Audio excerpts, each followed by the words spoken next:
Today, we're diving into a story that looks like a royal marriage ceremony on the surface, but trust me, this is no simple love story. This is about a single event that became a political powder keg.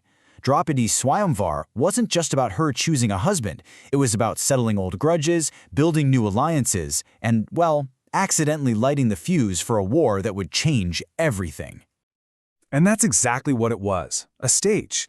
A stage where one personal choice was about to have huge political consequences. Seriously, the events of this one day would flip the script for the Pandava brothers, pour gasoline on the fire of jealousy burning inside the Kauravas, and set the entire kingdom on a collision course with war.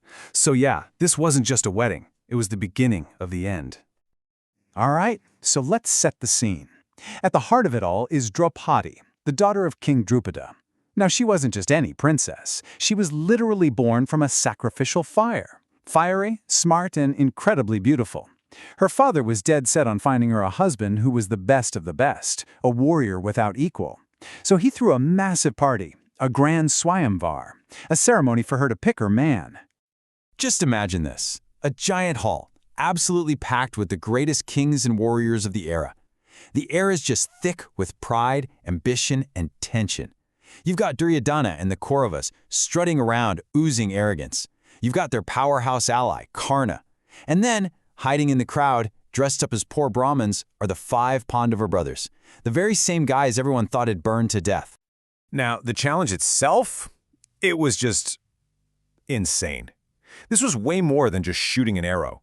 First, you had to be strong enough to lift and string this massive divine bow that most guys couldn't even move. But here's the kicker. You couldn't even look at the target.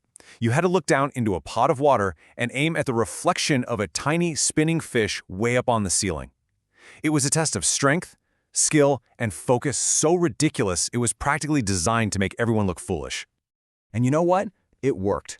One by one, the proudest warriors stepped up, and one by one, they walked away in shame. You could cut the tension in that hall with a knife. With every new failure, the task seemed more and more impossible.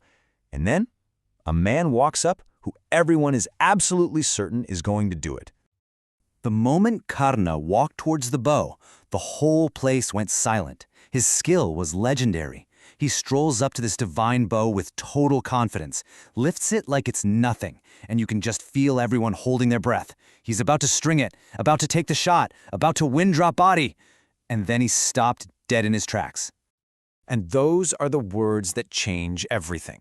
Draupadi rejects him, not because he isn't skilled enough, he clearly is, but because of his social class, his status as a Sutaputra, a charioteer's son. It is a brutal, public humiliation for a warrior of his caliber, being shot down because of his birth. And that very personal insult, it instantly explodes into a political crisis. For Karna, this is a deep, personal wound that he will never forget. But for his best friend, Duryodhana, it's something more. He sees this as a direct attack on his camp, another slap in the face for the man he supports. His friend's humiliation becomes his humiliation, and it just fuels his hatred for King Drupada and anyone allied with him, especially the Pandavas. Just when it seems like no one can complete the challenge, a figure steps out from the brahmin section. He's wearing simple clothes, nothing like the fancy armor of the princes. It's Arjuna, in disguise. People start murmuring like, who is this guy? But Arjuna doesn't even notice them. His eyes are locked on the target, with this incredible Zen-like focus. And just like that, in one smooth, almost casual motion, it's over. He lifts the bow, strings it like it's a toy, glances at the reflection, and lets the arrow fly.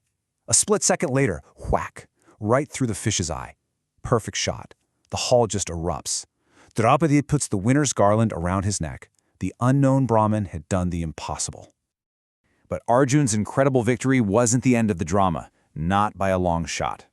In fact, it was the start of a whole new, much stranger chapter. After fighting their way out of a hall full of angry, sore losers, the Pandavas take Draupadi and head back to their secret hideout, a little hut owned by a potter. They're buzzing with excitement, you know? They get to the hut and call out to their mother, Kunti, who's inside. But they don't say, hey, we want a princess. In their disguise, they were meant to be collecting alms, so they just shout, Mother, see what we have brought. And Kunti, totally preoccupied with her work and not even looking up, just says what she always says, the one sentence that would change all their lives forever. Whatever you have brought, share it amongst yourselves. Then she comes out, sees Draupadi, a beautiful royal bride, and her heart just sinks. She's horrified. She realizes what her casual words have just commanded, and in their world, a mother's word could never, ever be taken back. So this created a massive problem. An unimaginable crisis, really. Sharing a wife? It was against every rule, every custom they knew. But now the Pandavas were caught between two sacred duties: their duty to tradition and their duty to obey their mother's word. And for them, their mother's command and their unity as brothers was everything. Yudhishthir, the oldest and the wisest, saw the danger right away. He knew that all 5 of them were completely smitten with Draupadi. If she married only Arjuna, it would plant a seed of jealousy that could destroy their brotherhood, the one thing that kept them strong. So his decision was as much a brilliant political move as a personal one. To keep them united, they would follow their mother's word to the letter. Draupadi would marry all 5 of them. As you can imagine, King Drupada was completely stunned by this idea. This was a classic Dharma Sankat, a moral checkmate with no clear right move. But just then, the great sage Vyasa shows up and explains that this bizarre marriage was actually part of a grander destiny, all tied to past lives and the will of the gods. And with his blessing, this unheard-of marriage was made official. So while the Pandavas found this unique solution to keep their family together, the news of what happened started to travel. It eventually reached the capital Hastinapur, and when it did, it hit like a lightning bolt. For Duryodhana, this was basically his worst nightmare come true. The cousins he thought he'd gotten rid of were alive. And not just alive. They'd won the most sought-after bride in the land and now had a super powerful alliance with her father's kingdom. His envy, which was already a bonfire, just exploded into a raging inferno. I mean, you could just see the dominoes falling, right? Every single win for the Pandavas felt like a personal loss for Duryodhana. They get a new political ally, he feels weaker. They marry a powerful queen, he feels slighted. They manage to stay united, he sees them as an even bigger threat. In his mind, all of this was just profoundly, maddeningly unfair. And it's this raw, burning jealousy that leads directly to the next horrible chapter. It's this feeling of being cheated by fate that makes Duryodhana listen to his uncle Shakuni's wicked plan for the dice game, a plot designed specifically to humiliate the Pandavas and strip them of everything they just gained, including Draupadi. The Swayamvar was the match that lit the fuse to the whole war. So that leaves us with this thought. Just think about those tiny turning points. What if Draupadi had seen Karna's skill and picked him? Would he have switched his loyalty? What if Kunti had just looked up before she spoke? How different would history be? It just goes to show you, sometimes the fate of an entire civilization can hinge on a single choice and a few words spoken without thinking.